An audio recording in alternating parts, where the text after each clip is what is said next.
എല്ലാവർക്കും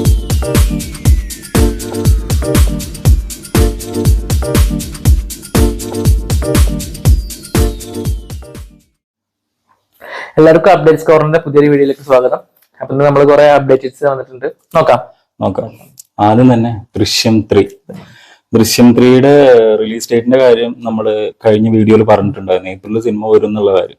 സിനിമയുടെ ഡബ് നടന്നുകൊണ്ടിരിക്കുകയാണ്. ഓൾമോസ്റ്റ് എളുപ്പം കഴിയുമായിരിക്കും അത്. കാരണം ഏപ്രിൽ റിലീസ് എന്നൊക്കെ പറയുമ്പോൾ അവർക്ക് അതിന് ശേഷമുള്ള പോസ്റ്റ് പ്രൊഡക്ഷൻ കുറച്ച് ഉണ്ടായിരിക്കും. കാരണം മലയാള സിനിമയിലെല്ലാം ഒന്ന് ഉറ്റുനോക്കുന്ന ഒരു പടമാണ് മോഹൻലാലിനെയും ജിത്തു ജോസഫിനെയും സംബന്ധിച്ച്.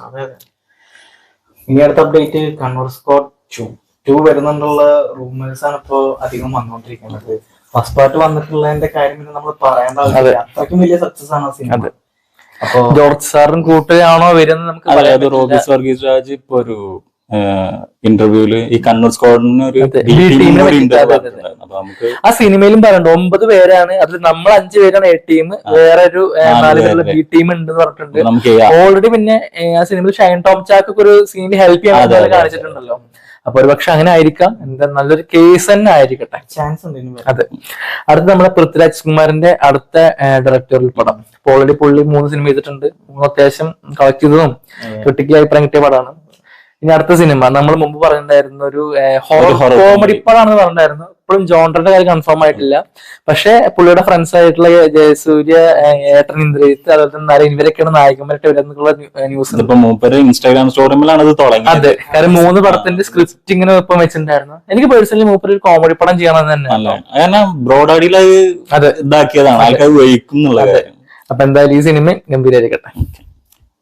അടുത്ത് തുടക്കം സിനിമ വിസ്മയ മോഹൻലാലിന്റെ ഡെബ്യൂട്ട് ആണ്. ഇപ്പൊ അതിന്റെ ഒരു പോസ്റ്റർ തന്നെ വന്നിട്ടുണ്ടായിരുന്നു.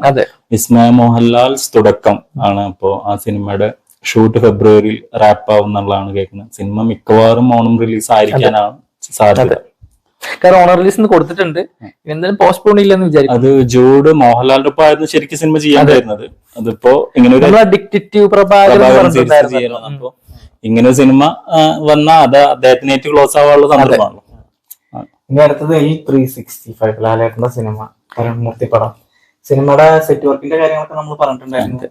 അതൊക്കെ കഴിഞ്ഞ് ഇപ്പൊ ജനുവരി 23 ലാലേട്ടൻ ജോയിൻ ചെയ്യാൻ പോവാണ് സിനിമയിൽ. ഇതാണ് അപ്ഡേറ്റ് ആയിട്ടുള്ളത്. അടുത്തത് ഡിസ്കോ, നമ്മുടെ അഞ്ചക്കള്ള കോക്കാൻ പൊറാട്ട എന്ന സിനിമയ്ക്ക് ശേഷം ഉല്ലാസ് ചെമ്പൻ സംവിധാനം ചെയ്ത സിനിമയാണ്. ഒരു ഫസ്റ്റ് ലുക്ക് പോസ്റ്റർ വന്നിട്ടുണ്ടായിരുന്നു, ഭയങ്കര രസകരമായിട്ട്. ഒരു അഞ്ചക്കള്ള കോക്കാൻ പോലത്തെ ഒരു പടം തന്നെയാണ് എക്സ്പെക്ട് ചെയ്യുന്നത്. പക്ഷെ സിനിമയുടെ കാസ്റ്റിംഗ് ആണ് ഭീകരം. കാരണം അർജുൻ അശോകൻ, പെപ്പെ, അതുപോലെ തന്നെ നമ്മുടെ ദേവമോഹൻ, അതുപോലെ തന്നെ വിഷ്ണു ഉണ്ണികൃഷ്ണൻ. അതാണ് നമ്മൾ എക്സ്പെക്ട് ചെയ്യാത്ത സംഭവം. പിന്നെ ചെമ്പൻ സിനിമ അഭിനയിച്ചിട്ടുണ്ട്. പിന്നെ ചെമ്പനെയാണ് സ്ക്രിപ്റ്റും ചെയ്യുന്നത്. എടുത്തു പറയേണ്ടത് മണികണ്ഠനായപ്പയുടെ മ്യൂസിക് ആണ്. കാരണം കലാ കിങ്സിന്റെ ഫൈറ്റ്. കാരണം ഇത് ഒരു അടിപ്പടം ഉറപ്പായിട്ടുണ്ട്. എന്താന്ന് വെച്ച് കഴിഞ്ഞാൽ അഞ്ചക്കള്ളക്കോക്കാന്നും പോലത്തെ ഒരു കോംപ്ലക്സ് പേരിടാത്തത് വളരെ നന്നായി. അതെ, ഡിസ്കോ വളരെ സിമ്പിൾ പറയാൻ പറ്റും. അപ്പോ നമ്മൾ അടുത്ത അപ്ഡേറ്റ് പറയാവുന്ന ധ്രുവ നക്ഷത്രം. നമ്മള് കാലാകാലങ്ങളായിട്ട് ഇപ്പൊ വരും നാളെ വരുന്ന കാത്തിരിക്കുന്ന ഒരു പടമാണ്. നമ്മളിപ്പോ ബബ്ബ വന്നപ്പോ അവിടെ റിലീസ് ആയതൊക്കെ കണ്ടായിരുന്നു. പക്ഷെ ആ സിനിമയെ പറ്റിയിട്ട് ഇപ്പോ മലയാളം ഡയറക്ടേഴ്സ് റൗണ്ട് ടേബിൾ കോൺവെർസേഷനിൽ ഗൗതമേനോൻ പറഞ്ഞിട്ടുണ്ടായിരുന്നു ഫിനാൻഷ്യൽ ഇഷ്യൂസ് ബാക്കിയുള്ള കാര്യങ്ങളൊക്കെ ഞങ്ങളത് ഉടനെ ഇറക്കാനുള്ളത്. എനിക്ക് ആ സിനിമയുടെ എന്താ വെച്ചാൽ കളിയാക്കുന്ന പലർക്കും എന്താണ് അതിന്റെ പിന്നിൽ നടന്ന അവസ്ഥ എന്ന് അറിയില്ല. അതാണ് പ്രശ്നം. അതായത് പുള്ളിയല്ല പ്രൊഡ്യൂസർ എങ്കിൽ പോലും പുള്ളിയാണ് കിടന്നിട്ട് പൈസ ഉണ്ടാക്കിയത്. ഇപ്പൊ ലിയോയുടെ സക്സസ് മില്ല് പുള്ളി പറഞ്ഞായിരുന്നു, പുള്ളിക്ക് ആ സിനിമയിൽ കിട്ടിയ ഫുൾ സാലറി കൊണ്ടിട്ട് ഇതിലിട്ടെന്ന് പറഞ്ഞിട്ടായിരുന്നു. അത് അഭിനയിക്കാൻ തുടങ്ങിയത് കഴിഞ്ഞാല് ആളുടെ കയ്യിലും കുറെ പ്രശ്നങ്ങൾ വന്നു. ആള് ഒരുപാട് പ്രൊഡക്ഷനിലും കുറെ പ്രൊജക്ടുകൾ അനൗൺസ് ചെയ്തിട്ട് കുറെ താമസം ആളും കാരണമായിട്ടുണ്ട്.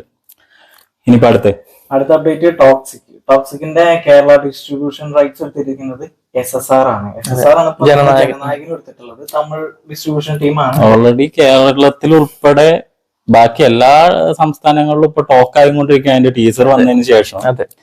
അപ്പൊ എന്തായാലും അത് നമ്മളെ ഇൻസ്റ്റഗ്രാമിലത്തെ കാര്യം പറഞ്ഞിട്ടുണ്ടായിരുന്നല്ലോ, ടീസറിൽ അഭിനയിച്ച അവര് ഇൻസ്റ്റാഗ്രാമിന്റെ അക്കൗണ്ട് തന്നെ ഡിലീറ്റ് ചെയ്തു പോയ ആ ഒരു അവസ്ഥ ഉണ്ടായിട്ടുണ്ട്. ഭയങ്കര സമ്മിശ്ര അഭിപ്രായമാണ്. അതായത് ഇത് ഭയങ്കര റൂഡായിട്ടുള്ള വിമർശനങ്ങളും കുറെ ആൾക്കാര് അതിനനുകൂലിച്ചു അങ്ങനെയൊക്കെ. ഓക്കെ, അത് അടുത്തത് ചിയാൻ 63 നമ്മുടെ ബോധി കെ രാജ്കുമാറിന്റെ പടം. നമ്മളിത് മുമ്പത്തെ കുറച്ച് മുമ്പ് ഉണ്ടായിരുന്നു. അപ്പൊ സിനിമയുടെ ഷൂട്ട് ഫെബ്രുവരി സ്റ്റാർട്ട് ചെയ്യും. അത് ആ സിനിമയുടെ പ്രത്യേകത വെച്ച് കഴിഞ്ഞാൽ ഒറ്റ ഷെഡ്യൂളാണ് സിനിമ വർക്ക് ചെയ്യുന്നത്. അതായത് 60 days കണ്ടിന്യൂസ് ഷെഡ്യൂൾ വർക്കാണ്. അപ്പൊ എന്തായാലും ഒരു ഏപ്രിലൊക്കെ ആകുമ്പോഴേക്കും സിനിമ ഷൂട്ട് കഴിയായിരിക്കും. വിക്രമിന്റെ സിനിമ വേഗം വരട്ടെ. ചെയ്യാൻ എന്താണ് ഈ കാണിക്കണമെന്ന് അറിയണില്ല. കാരണം പുള്ളിയുടെ ഒരു ലാസ്റ്റ് സിനിമ കഴിഞ്ഞ കൊല്ലം മാർച്ചിൽ ഇറങ്ങിയത്. ഇത് ഈ വർഷം മാർച്ച് ആവാനായി.